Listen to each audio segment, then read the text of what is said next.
Hello ನಮಸ್ತೆ ಎಲ್ರಿಗೂ. ಇದು ವೆನ್ನೆಸ್ಡೇ ಮಿನಿ ವ್ಲಾಗ್ ಆಗಿರುತ್ತೆ. ಇದು ನನ್ನ ಹಸ್ಬೆಂಡ್ ಬರ್ಡೇ ಮಿನಿ ವ್ಲಾಗ್ ಅಂತಲೇ ಹೇಳ್ಬೋದು. ಬೆಳಿಗ್ಗೆ ಎದ್ದು ಬೇಗ ರೆಡಿಯಾಗಿ ನಾವು ಹೋಗಿದ್ದು ಆರ್ಫನೇಜ್ಗೆ. ಇದು ಉತ್ರಳ್ಳಿ ಹತ್ರ ಇದೆ. ಫಸ್ಟೇನೆ ಎಲ್ಲ ಡಿಸ್ಕಸ್ ಆಗಿತ್ತು ಯಾವ ಟೈಮಿಗೆ ಬರಬೇಕು ಅಂತ ಹೇಳ್ಬಿಟ್ಟು. ಅವ್ರು ಹೇಳಿದ ಟೈಮ್ಗೆ ನಾವಲ್ಲಿದ್ವಿ. ನನಗೆ ಸೆಲೆಬ್ರೇಷನ್ ಅಂದರೆ ಅದು ಮೀನಿಂಗ್ಫುಲ್ಲಾಗಿರಬೇಕು ಅಂತ ಇತ್ತು. ಸೊ ಹಂಗಾಗಿ ಇಲ್ಲಿಗೆ ಹೋಗೋಣ ಅಂತ ಅಂದ್ಬಿಟ್ಟು ಪ್ಲ್ಯಾನ್ ಮಾಡಿದ್ದಿತ್ತು. ನಾನು ಮೊದಲನೇ ಸಲ ಹೋಗಿತ್ತು ಆ್ಯಕ್ಚುಲಿ. ಬಟ್ ನನಗೆ ಅಲ್ಲಿ ಒಂದು ಮಗು ನೋಡ್ಬಿಟ್ಟು ಮಾತ್ರ ತುಂಬ ಬೇಜಾರಾಯಿತು. ಅವಳಿಗೆ ಬರೀ 6 ವರ್ಷ ಅಂತೆ. ನಮಗೆ ಇಷ್ಟು ವರ್ಷ ಆದ್ರೂ ಪೇರೆಂಟ್ಸ್ ಸಪೋರ್ಟ್ ಬೇಕು ಅಂತ ಹೇಳ್ತೀವಿ. ಆದರೆ ಆ 6 ಇಯರ್ಸ್ ಮಗು ಹೇಗೆ ಎಲ್ಲನೂ ಮ್ಯಾನೇಜ್ ಮಾಡುತ್ತೆ ಅನ್ನೋದೇ ನಂಗೆ ತುಂಬ ಹೊತ್ತು ತಲೆಯಲ್ಲಿ ಓಡ್ತಿತ್ತು. ಅಲ್ಲಿರೋ ಮಕ್ಕಳೆಲ್ಲ ನನ್ನ ಹಸ್ಬೆಂಡ್ಗೆ ವಿಶ್ ಎಲ್ಲ ಮಾಡಿದ್ರು. ನಾವು ಕೇಕೇನೂ ತೊಗೊಂಡೋಗಿರಲಿಲ್ಲ, ಜಸ್ಟ್ ಚಾಕ್ಲೇಟ್ ತೊಗೊಂಡೋಗಿದ್ವಿ. ಅದನ್ನೆಲ್ಲರಿಗೂ ಕೊಟ್ಬಿಟ್ಟು ನಾವು ಬ್ರೇಕ್ಫಾಸ್ಟಿಗೆ ಅಂತ ಒಪ್ಕೊಂಡಿದ್ವಿ. ಸೊ ಬ್ರೇಕ್ಫಾಸ್ಟ್ ಎಲ್ಲನೂ ಕೊಟ್ಬಿಟ್ಟು ವಾಪಸ್ ಬರ್ತಾ ದೇವ್ರ ದರ್ಶನ ಮಾಡಿಕೊಂಡು ಮನೆಗೆ ಬಂದ್ವಿ.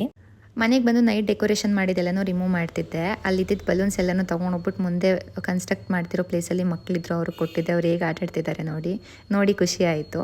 ಇದಾಗಿತ್ತು ನನ್ನ mini vlog. Thanks for watching.